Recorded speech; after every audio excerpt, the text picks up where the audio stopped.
Hello friends, जय जगन्नाथ। आज बहुत दिन पर आउ गोटे वीडियो नहीं आसी। चलतु देखी नेबा कौन आज बना होची। हाँ आज्ञा, आज बना होची आमर बिरी नाड़ी। भावज सका प्रिपेरेसन रे लगी गले। चलतु देखी नेबा। प्रथमे आपण बिरी को गोटे कप बिरी को 6 ରୁ 7 घंटा आपण ताकू भलरे भिजे रखिबे। तापर आपण गोटे मिक्सी जार रे भलरे ताकू चिक्कण करी ग्राइंड करी नेबे। हाथ को जमी खदड़ा बिल्कुल भी न लगे। चलतु एमती गोटे बाउल रे काढ़ी दिंतु। काढ़ीला परे बिरी को बाटी देथिबा बिरी को आम भलरे ताकू फेंटी देबा हाथ रे कि आपण स्पून जदि अछि ताकू भी भलरे घांटी दिंतु। भलरे फेंटिले तार जो लम्स थिबो कि पवन हवा थिबो जहाँ भी थिबो से रहिबनी। तापर एमती 3 चामच आपण सुजी दे दिंतु। सेम परिमाण रे आपण 3 चामच चाउल चूना भी बिरी रे पकई देबे। एमिति ताकू भलरे हाथ रे क्रश करी अजवाइन को बा जुआणी को आपण एमिति भलरे क्रश करी पकई दिंतु। जोटा तार स्मेलटा आमको खाइला बेले तार भल लगे, डाइजेस्ट करिया आमको हेल्प करे अजवाइनटा। तापर एमिति कला जीरा को आपण गोटे चामच पकई दिंतु। से आपण हेंगु भी पकेले तार हेंगुर टेस्ट भी भल आसे, आमको डाइजेस्ट करिया हेल्प भी करे। से आमे गोटे चामच जीरा भी देदेबा। से तापरे आमे गोटे चामच गुआ घी भी देबा। स्मेलटा जो नाड़ी आमे खाइबा ताको तार स्मेलटा आमर गुआ घीर बहुत भल लगे।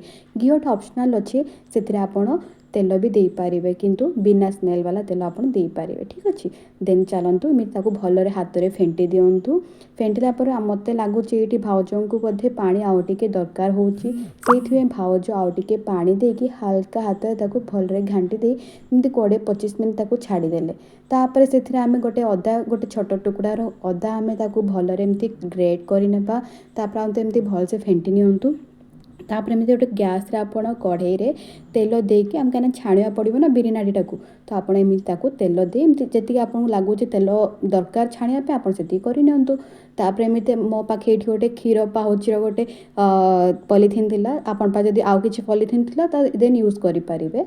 चलंतु भाउज एमती बिरी को पके एमती हल्का कइंची रे ताकू गोटे साइड रो टिके हल्का काटि देले। तांकू जेते बड़ साइज दरकार थिला, आपण को जेते बड़ साइज दरकार त आपण काटि नियंतु। तेल गरम हैला परे सेथिरे आपण एमती गोटे जेते बड़ साइज आपण चाहउछन्ती सेते बड़ साइज गोटे नाइफ रे कि छुरी रो सहाय्य रे आपण ताकू हल्का काटि नेबे, जा फल रे बिरीटा इजीली बाहरी पारिबो।